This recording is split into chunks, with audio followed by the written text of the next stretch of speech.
Good morning, it's James. I do hope and pray this message finds you and your loved ones peaceful, thriving, and well. Thank you for your time. Thank you for your energy. I'm deeply grateful to have the honor and the blessing of laying eyes on you today.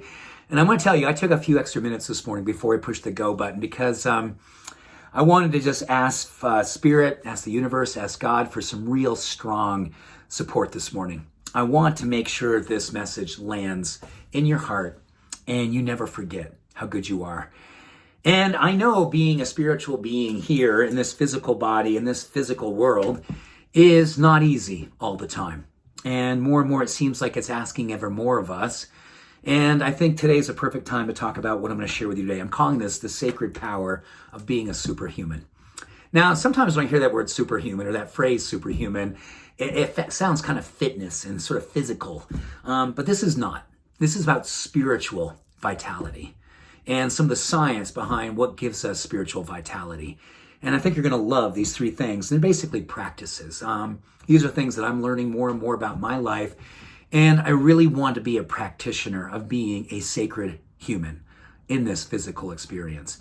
And that has nothing to do with being perfect. It has everything to do with practicing what it means to love myself throughout all of this journey. So, according to the research, I can show up and truly be this person, this soul carrying this body that I want to be.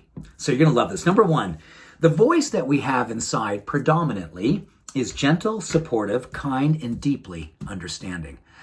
Deeply understanding. I mean, this is a voice that's coaching us. It's the voice inside of us. Call it the voice of God, call it the voice of our soul. It is the voice that's constantly saying, you are more than enough. You're doing wonderfully. Don't give up. Practice, be kind to yourself, love on yourself, do the things that bring you joy, spend time with people that make you feel loving and possible and help you to realize your potential. Research tells us that voice is the voice of spirit showing up in our physiology and helping us to be that person that we know gives us a great sense of peace and purpose. Secondly, we have a loving way of relating to oneself while we're in the company of others. So this one's interesting, isn't it? Have you ever found yourself, you're in a group and you're feeling really awesome. You're feeling really confident in a good way, not egotistically, but confidence in a faith-filled way. And the conversation starts to kind of go down. Maybe it's some gossip going on or there's some diminishment, or complaining. And then you start kind of ratcheting yourself down to meet the energy of the group. Well, studies show that's one of the greatest ways that we betray our soul. It's one of the greatest ways we betray our spirit.